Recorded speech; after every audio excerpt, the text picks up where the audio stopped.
नमस्कार मंडळी, आमची माती आमची माणसं चॅनलमध्ये पुन्हा एकदा आपलं सर्वांचं स्वागत आहे. आणि आज कृषी विज्ञान केंद्रामध्ये झालेल्या किसान सुसंवाद मेळाव्यामध्ये केंद्रीय कृषी मंत्री शिवराज सिंह चौहान यांचे झालेलं जबरदस्त भाषण आणि शेतकऱ्यांसाठीची तळमळ दिसून आली. हे नक्की ऐका. किसानों की जिंदगी में नया सवेरा आए और हमारी दूसरी सांसद शोभा ताई भी किसानों की शोभा बढ़ाएंगी. और विधायक तो हीरा है, हीरामन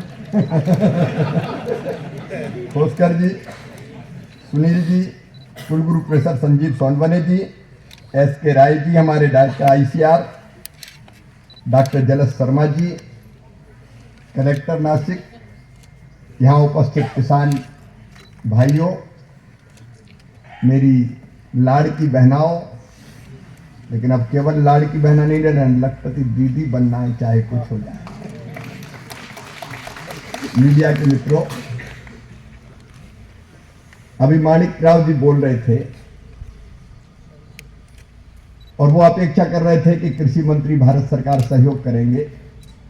तो माणिक राव जी, हम तुम्हारे लिए, तुम हमारे लिए और हम मिलकर किसानों के लिए, मैं आपको आमंत्रित करता हूं दिल्ली. आपने मुझे ज्ञापन सौंपा है, तो मैंने कहा कि ज्ञापन, ये चिट्ठियां बड़ी खतरनाक होती है. एक ज्ञापन आपने दिया, मैंने अफसरों को दिया, अफसरों ने क्वारीज लगा के फिर वापस भेज दिया. तो ये ज्ञापन का लेना देना क्यों करें? अरे डायरेक्ट डायलिंग करें. आप दिल्ली आइए अधिकारियों को लेके, मेरे अफसर बैठेंगे, साथ बैठ के किसानों की समस्याओं का सीधे सीधे समाधान करेंगे. ये चिट्ठी पत्री के चक्कर में अपन नहीं उलझेंगे, मिलेंगे टीम के साथ, बात करेंगे और समाधान निकालेंगे. और एक बात मैं अंतरात्मा से कह रहा हूं, हृदय से कह रहा हूं, कृषि भारतीय अर्थव्यवस्था की रीढ़ है और उसकी आत्मा किसान है. और कृषि मंत्री के नाते किसान की सेवा मेरे लिए भगवान की पूजा है. मैं वो मंत्री के रूप में नहीं, आज ब्रह्मकेश्वर में दर्शन करने गया था, तो मुझे तो हर किसान में भगवान शिव ही दिखाई पड़ते हैं. उनकी सेवा कर ली तो भगवान की पूजा हो गई. और मैं अपनी बहनों में, दीदियों में देवी के दर्शन करता हूं. ये मेरा सोच है. और उसी सोच से मध्य प्रदेश में कई योजनाएं बनी. लाडली बहना तो बहुत बाद में बनी, उसके पहले लाडली लक्ष्मी मैंने 2005 में बनाई थी, क्योंकि मध्य प्रदेश में बेटा बेटी के बीच में भेद होता था. बेटा पैदा हो जाए तो माँ का चेहरा खिल जाए, भैया आया है, और बेटी पैदा हो जाए तो चेहरा उतर जाए. महाराष्ट्र में कम है ये, लेकिन उधर ज्यादा होता था, बेटे चाहिए. और हालत ये हो गई थी कि मध्य प्रदेश जैसे राज्यों में 1000 बेटों पर 900 बेटियां पैदा हो रही थी. और ये भेदभाव भगवान नहीं करता था, इंसान करता था. बेटा आए तो आने दो, और बेटी आए तो कोख में ही मार दो, पैदा ही मत होने दो. और मैं उस समय कहता था लोगों से कि भाई, बेटी के बिना दुनिया नहीं चल सकती, बेटी के बिना दुनिया नहीं चल सकती. गंगा गीता गायत्री है बेटियां, सीता सत्या सावित्री है बेटियां, दुर्गा लक्ष्मी सरस्वती है बेटियां. बेटी नहीं बचाओगे तो बहू कहां से लाओगे? सृष्टि नहीं चल सकती. और फिर तब हमने सोचा भाषण से काम नहीं चलेगा, मैं ज्यादा विस्तार में नहीं जा रहा. जब तक बेटी को बोझ से वरदान नहीं बनाएंगे, तब तक जमाना बेटी पैदा नहीं होने देगा. और इसलिए तब मैंने कल्पना की कि मध्य प्रदेश की धरती पर बेटी पैदा होगी तो लखपति ही पैदा होगी. और सीधा उसमें तय किया कि बिटिया ने जन्म लिया तो बिटिया के खाते में सीधे सरकार के खजाने से पैसा डाल दो. और उस पैसे को भी ऐसे डाला कि वो पढ़ाई के साथ जोड़ा. 5वीं पास करके 6वीं में जाए तो 2000, 8वीं पास करके 9वीं में जाए तो 4000, 10वीं पास करके 11वीं में जाए तो 6000, 12वीं में फिर 6000, कॉलेज में 12500, कॉलेज पास करे तो 12500, और बड़ी हो जाए तो सीधे 1 लाख रुपया मिल जाए. बेटी लखपति ही पैदा हो, ये मेरी कल्पना थी. और लाडली लक्ष्मी योजना से ही मैंने करके दिखाया मध्य प्रदेश में. और उन्हीं बेटियों ने मुझे मामा कहना शुरू किया, इसलिए तो मामा है. छोटी छोटी बेटियों को गोद में ऐसे खिला खिला के मैं बचत पत्र देता था.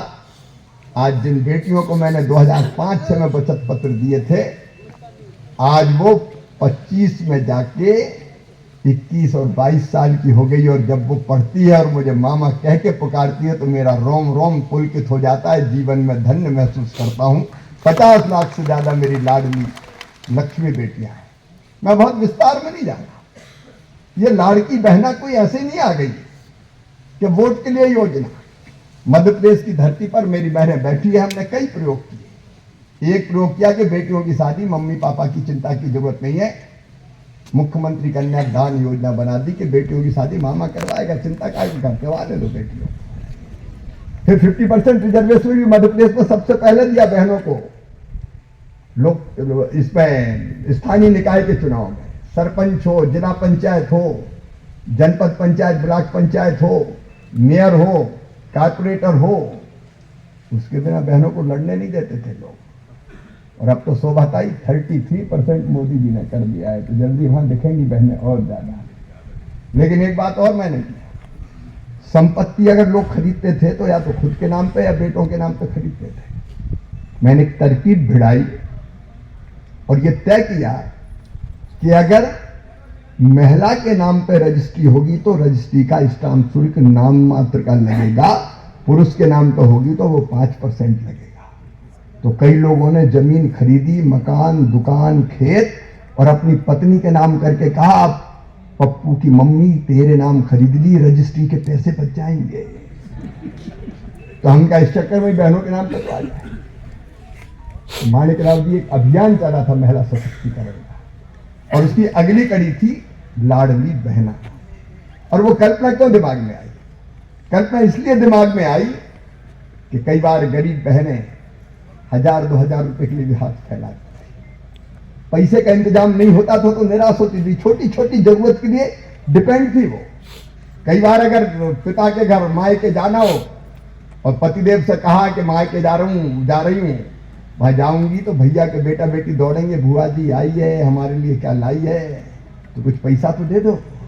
कई बार पतिदेव भी मना कर देते। क्यों महिला हमेशा हाथ फैलाए? क्यों दूसरों पर डिपेंड रहे? इस धरती पर उसका भी तो हक है, उसका भी तो अधिकार है। ये जल, जमीन, जंगल, साधन, संसाधन, खदानें भगवान ने केवल पुरुषों के लिए थोड़ी बनाई है, महिलाओं के लिए बनाई है। और इसलिए मन में यह संकल्प जागा कि अगर हर बहन का खाता हो और उस अकाउंट में हर महीने पैसे आ जाए तो मेरी बहनें हाथ नहीं फैलाएंगी, स्वाभिमान के साथ, आत्मसम्मान के साथ अपना जीवन जिएंगी। इसलिए लाडली बहना योजना ने जन्म लिया। और मध्य प्रदेश में मैंने पूछा बहनों से कि बताओ इस योजना के बाद जिंदगी में परिवर्तन क्या आया? तो बहनों ने कहा कि भैया सबसे बड़ा परिवर्तन तो ये आया है कि घर में हमारी इज्जत बढ़ गई है। पहले तो सासू मां प्रेम से नहीं बोलती थी, जब से पैसा आ रहा है तो सुर बदल गए। बहू कैसी हो? रोटी में तुम भी घी लगाते। और कहीं ने तो कहा पतिदेव के भी तेवर बदल गए, आजकल बड़े प्रेम से बोलने लगे। 1500 तो आ रहा है, कभी यही काम आएंगे। और एक बात और, माणिकराव जी, पुरुष तो पैसे का दुरुपयोग कर सकते हैं, मैं सबकी बात नहीं करता, लेकिन कई बार पैसा हाथ में आया तो गड़बड़ सड़बड़ भी कर सकते हैं। लेकिन महिलाओं ने कभी पैसा व्यर्थ खर्च नहीं किया। उस पैसे को उन्होंने बेटा बेटियों की शिक्षा, दीक्षा, छोटी छोटी, और कई ने तो मध्य प्रदेश में उदाहरण 3 महीने के पैसे इकट्ठे किए, सिलाई मशीन खरीदी, कपड़ा सीने का काम करने लगी। किसी ने गुमटी लगा ली, चाय की, किसी ने फल की, किसी ने सब्जी की। उस पैसे से ही उन्होंने रोजगार छोटा छोटा शुरू कर दिया। मैं महाराष्ट्र की सरकार को, हमारे मुख्यमंत्री देवेंद्र फडणवीस जी को, शिंदे साहब को, अजीत दादा को हृदय से बधाई देता हूं कि लाड़की बहना बना के उन्होंने लाखों बहनों का कल्याण, 2 करोड़ के आसपास बहनों के कल्याण का काम किया है। ये पैसा बांटने की योजना नहीं है, आधी आबादी को पूरा न्याय दिया है। इसके लिए बधाई सरकार को मैं देता हूं। हमको किसान की जिंदगी बदलना। लेकिन बहनों एक बात और कहूंगा, केवल लाड़की बहना नहीं, लखपति दीदी बनना है। प्रधानमंत्री नरेंद्र मोदी जी का संकल्प है 3 करोड़ लखपति दीदी बनानी है। और दीदियों, लखपति दीदी बनाने का डिपार्टमेंट भी तुम्हारे भैया ही को मिल गया, ग्रामीण विकास मंत्री भी नहीं हो। और फिर मैं शिद्दत से लगाऊं कि कैसे बहनों की आमदनी बढ़े। आजीविका मिशन के माध्यम से यहां जो अभियान चल रहा है, उम्मीद अभियान के माध्यम से इसी काम को पूरा करेंगे। दीदियों, अपार क्षमताएं हैं तुम में, अनंत शक्तियों की भंडार हो तुम। नहीं रहेंगे गरीब, नहीं फैलाएंगे हाथ, हम भी काम करेंगे और आगे बढ़ेंगे, लखपति बनेंगे, लखपति बनेंगे। बताओ दीदियों, गरीब रहना चाहिए क्या किसी को? जोर से बोलो ना, रहना चाहिए क्या? दीदियों की आवाज आज पूरे हिंदुस्तान में गूंज रही है, नहीं रहेंगे गरीब। मोदी जी साथ है, मोदी है तो मुमकिन है, और भैया भी साथ है, मिलकर काम करेंगे। महाराष्ट्र की सरकार बहुत अच्छा काम करेगी, लेकिन किसान भाइयों, आमदनी को बढ़ाना है। मोदी जी के नेतृत्व में कई तरह के प्रयोग हुए। देखो, अभी परसों हमारी कैबिनेट की बैठक हुई, समय नहीं है इसलिए मैं ज्यादा विस्तार में नहीं जाऊंगा। मैं पहले आता था, 2 तारीख को है, 1 तारीख को दर्शन करके 1 तारीख की रात को आता था, लेकिन 1 को बैठक थी हमारी, और बैठक में पहला साल किसान को ही समर्पित किया मोदी। हमने 3 फैसले किए। नंबर 1, हमने फैसला किया किसान को सस्ती दरों पर खाद मिलना चाहिए, खाद की कीमत बढ़ना नहीं चाहिए। आप जानते हैं डीएपी हमारे यहां नहीं होता, हमको बाहर से इंपोर्ट करना पड़ता है। कंपनियां कई बार दाम बढ़ाते रहते हैं, लेकिन किसान को हमारी प्रतिबद्धता है 1350 रुपया प्रति 50 किलो में ही डीएपी का बैग देंगे, कीमत बढ़ने नहीं देंगे। और ये 3800 करोड़ से ज्यादा का पैकेज किसान को दिया है, ताकि 1250 में मिले, 1350 में ही आपको मिले। हम बढ़ने नहीं देंगे कीमत किसी भी कीमत पर। बड़ी कीमत का बोझ उठाएगी तो सरकार उठाएगी, भारत सरकार उठाएगी। एक फैसला हमने ये किया। आपको पता, पिछले साल 1,95,000 करोड़ रुपया फर्टिलाइजर सब्सिडी में मोदी जी की सरकार बनी, ताकि किसान पर ज्यादा बोझ ना पड़े। यूरिया हो, डीएपी हो, कैसे सस्ता मिले। दूसरा फैसला क्या, फसल बीमा योजना के बारे में। मैं महाराष्ट्र आया था जब विधानसभा के चुनाव नहीं हुए थे, नांदेड़ उतर के मैं बाय रोड आया था परली, तो जगह जगह किसान मिले मुझे, और किसानों ने बताया कई जगह कि फसल बीमा योजना में क्लेम मिलने में दिक्कत हो रही है। और क्लेम मिलने में दिक्कत के अनेकों कारण थे। कंपनी कहती है क्रॉप कटिंग एक्सपेरिमेंट ठीक नहीं हुआ। हालांकि उस समय तो मैं लड़ा कंपनियों से, और 2 लाख से ज्यादा किसानों को 225 करोड़ रुपए क्लेम के दिलवाए थे मैंने। लेकिन अब हम परमानेंट व्यवस्था बदल रहे हैं। भगवान ना करे कभी फसल बीमा योजना की जरूरत पड़े, फसलें कभी खराब ही ना हो, लेकिन होती है। ओला, इल्ली, सूखा, पाला, बाढ़, बरसात। कांग्रेस के जब यूपीए की सरकार में कैसी थी फसल बीमा योजना? बहुत डिफेक्टिव। उसकी इकाई होती थी, गांव नहीं होती थी, तहसील, ब्लॉक। उसका मतलब था कि पूरे ब्लॉक में जब फसल खराब होगी तब बीमा कंपनी क्लेम देगी। मतलब एक गांव में 10 गांव में फसल खराब हो जाए तो किसान भगवान से प्रार्थना करे कि पूरी तहसील में खराब कर दो, तब हमें क्लेम मिलेगा। इसको बदला और अब इकाई बना दी गांव और पंचायत, और एक स्थानीय आपदा का प्रावधान जोड़कर तय किया कि अगर इंडिविजुअल अकेले किसान का नुकसान भी होता है तो उसकी भरपाई की जाएगी, क्योंकि उसकी फसल खराब हो जाए तो वो कहां जाएगा। कई तरह के प्रावधान किए। बीमा कंपनियों को भी हमने तय कर दिया कि अगर समय पर क्लेम नहीं दिया तो 12% ब्याज देना पड़ेगा किसान को। 12% ब्याज देर से वही करते हैं। कई बार मैं महाराष्ट्र की बात नहीं कर रहा, कई राज्य सरकार अपना हिस्सा देर से देती थी, तो हमने तय किया कि केंद्र का हिस्सा हम पहले डाल देंगे। और एक चीज जो हमने की है अभी, क्रॉप कटिंग एक्सपेरिमेंट कौन करता है? आदमी। कलेक्टर यहां बैठे हैं, जरा रेवेन्यू का, कृषि विभाग का अमला, एक गांव में 4 जगह फसल काट के देखो कितना उत्पादन हुआ। अब आदमी जब करता है तो गलती भी हो सकती है और नियत की खराबी भी हो सकती है, क्योंकि ऐसी शिकायत मिलती थी कि नुकसान हो गया, क्लेम नहीं मिला, और किसी का नहीं हुआ और उसको मिल गया। तो ये क्रॉप कटिंग एक्सपेरिमेंट के कारण अगर गड़बड़ कर दिया या नीचे मिल गए तो पता चला कि जिसका नहीं हुआ उसको उसका क्लेम बन गया। तो हमने तय किया कि भाई इंसान को बीच से हटाओ। अब सैटेलाइट आधारित, फसल खराब हुई तो सैटेलाइट के आधार पर रिमोट सेंसिंग से इमेज लेंगे, फसल के नुकसान का आकलन करेंगे, और वो आकलन परफेक्ट होगा, और जितना नुकसान होगा, फसल का उत्पादन कम होगा, उसका आकलन होगा, सीधा किसान का क्लेम बनेगा और उसके अकाउंट में डीबीटी के माध्यम से डाल दिया जाएगा। बीच में कोई आदमी नहीं जाएगा, ताकि गड़बड़ी ना हो, किसान को ठीक से पैसा मिल जाए। ये अभी हमने परसों ये परिवर्तन किया है। एक और चावल के एक्सपोर्ट का फैसला किया है। एक बात मैं अपने किसान भाइयों को कहना चाहता हूं, मैं देश को भी कहना चाहता हूं, भाई किसान दिनों रात मेहनत करता है, खून पसीना एक करता है, पूरा परिवार लगा रहता है। अब कई बार बम्पर उत्पादन हो जाता है, बम्पर उत्पादन हो जाता है तो डिमांड और सप्लाई का नियम काम करता है तो कीमतें गिर जाती है, और कई बार शॉर्टेज होती तो कीमत बढ़ जाती है। देश को भी किसान के बारे में सोचने की जरूरत है। प्याज के दाम अगर कई बार बढ़ जाएं तो फिर ये बात आती है, शहरों में मीडिया के मित्र हल्ला मचा देते हैं, प्याज ने आंसू निकाले।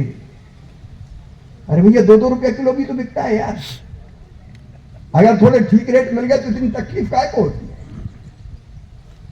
हम तो संतुलन स्थापित करना पड़ेगा, और इसलिए हम गंभीरता से सोच रहे हैं इस बात को। माणिक राव जी, आलू, टमाटर, प्याज कई बार शहरों में बहुत महंगा बिकता है और किसान का सस्ता बिकता है। बीच में कमाने वाले बहुत होते हैं। उसलिए एक हमने योजना बनाई है, अगर यह प्याज बहुत अच्छा बम्पर उत्पादन हो गया, राज्य सरकार किसी संस्था के माध्यम से प्याज खरीद के अगर उसको मुंबई, दिल्ली, कोलकाता, चेन्नई पहुंचाएगी, किसान नहीं ले जा पाता है, एफपीओ कोशिश करते हैं, लेकिन किसान किसी में होती, ट्रांसपोर्टेशन का खर्चा बाधा बन जाता है, इतना पैसा लग जाता है कि फिर वहां बेचने का कोई फायदा नहीं होता। तो ट्रांसपोर्टेशन का वो खर्चा सरकार देगी, राज्य और केंद्र आधा आधा वहन करे, तो वहां शहरों में थोड़ा सस्ता मिलेगा और किसान को ठीक पैसा मिल जाएगा। हम नए नए प्रयोग करने की कोशिश कर रहे हैं, नए नए प्रयोग करने की कोशिश कर रहे हैं। जब प्याज जैसी चीजों की कीमत घटती है तो सरकारी खरीद होती है, लेकिन मुझे भी कुछ किसानों ने बताया कि कई बार गड़बड़ हो जाती है, व्यापारी बेच देते। ये मुझे बताया, मैं जांच करवाऊंगा, और मैं वचन देता हूं अपने किसान भाइयों को, माणिक राव जी यहां बैठे, किसान को उसकी कीमत का पूरा दाम दिलाने में हम कसर नहीं छोड़ेंगे, और एक एजेंसी नहीं, मल्टी एजेंसी से खरीद शुरू करेंगे ताकि कोई बेईमानी किसी भी कीमत पर ना कर पाए। मुझे अभी बताया, मुझे पता नहीं कितना सच है, लेकिन नेफेड जैसी संस्था से भी खरीद होती है तो उसमें बेईमानियां हो जाती है।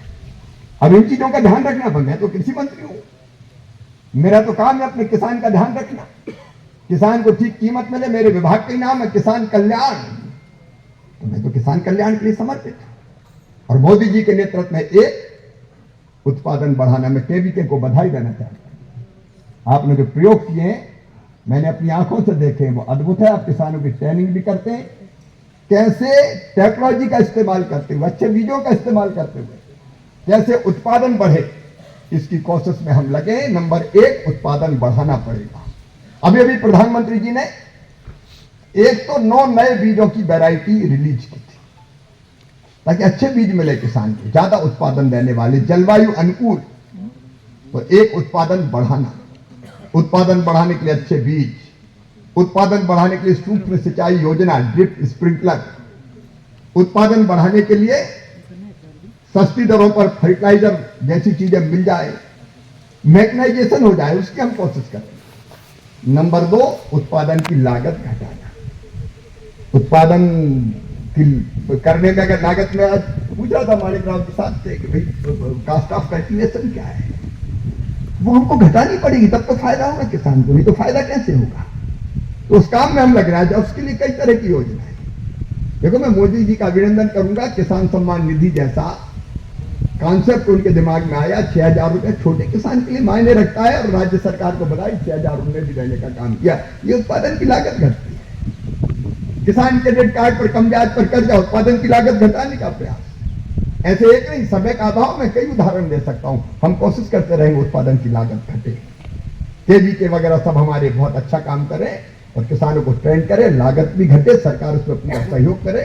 हाँ माणिक राव जी, मैं पूरी तरह सहमत हूं, ये सब्सिडी वाला कॉन्सेप्ट कई बार इसी में बेईमानियां हो जाती।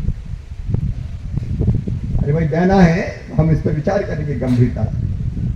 तो सीधा सीधा फलानी कंपनी का, कई बार कहते हैं ट्रैक्टर पे, फलाने पे, कृषि यंत्रों पे सब्सिडी, और मुझे कहीं कहीं बताया कि ऐसा यंत्र दे दिया जो 1 आध साल भी नहीं चला और खराब हो गया। अरे भाई, किसान को अपनी पसंद का खरीदने दो, और पैसा सीधे किसान के खाते में डालो, उसकी मर्जी यहां से चाहे। तो ऐसे जो सुधार जरूर हम करेंगे। उत्पादन का ठीक दाम, मैं आपको बताना चाहूंगा कि मोदी जी ने कई बार ये आकलन नहीं करते लोग, 9,58,00,000 किसानों को किसान सम्मान निधि का लाभ, फसल बीमा योजना में 8,76,00,000 आवेदन, पहले कभी नहीं आते थे, अब भरोसा बढ़ रहा है। और हमने जो सकल बीमित राशि कर दी 2,73,049 करोड़ रुपया, और मुझे बताते हुए खुशी है कि 14 करोड़ आवेदन किसानों के अब आते हैं और लगभग 1,70,000 करोड़ रुपया क्लेम के रूप में हम लोग दे चुके हैं किसानों को। जहां सुधार की गुंजाइश होगी और सुधार करेंगे, चिंता ना करें। हमने अभी तय किया दालों का उत्पादन जितना किसान करेंगे, सुअर, उड़द, मसूर, यहाँ इंटर क्रॉपिंग में कई जगह होती है, तो नासिक तो बहुत प्रोग्रेसिव जिला है, यहाँ तो हॉर्टिकल्चर ज्यादा है, तो पूरा का पूरा सरकार खरीदेगी।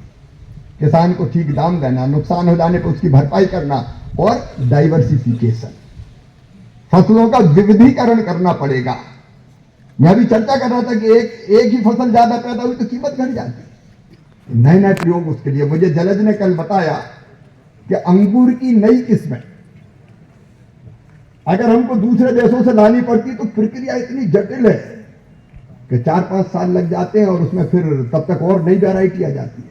मैं दिल्ली में जाकर बैठक करूंगा, तत्काल में प्रयास करूंगा कि विदेश से भी अगर हमको लाना पड़े तो इतना सरलीकरण कर दें कि तत्काल किसानों को लाभ मिले। जो प्रयोग जरूरी है किसानों के हित के लिए, वो सारे के सारे प्रयोग किए जाएंगे। आज तो मैं आपके बीच में आकर बहुत प्रसन्न हूं, और मन में संकल्प यही है कि मोदी जी के नेतृत्व में खेती को लाभ का धंधा बना के किसानों की जिंदगी बदलने में सफल हो जाए, तो अपनी जिंदगी सफल हो जाए। इसलिए दिनों रात काम करेंगे, परिश्रम की पराकाष्ठा और प्रयत्नों की परिसीमा करेंगे। माणिक राव जी, आपका स्वागत है। आइए अपनी टीम लेकर दिल्ली भी बैठेंगे और वहां भी समस्याओं का समाधान करने का प्रयत्न करेंगे।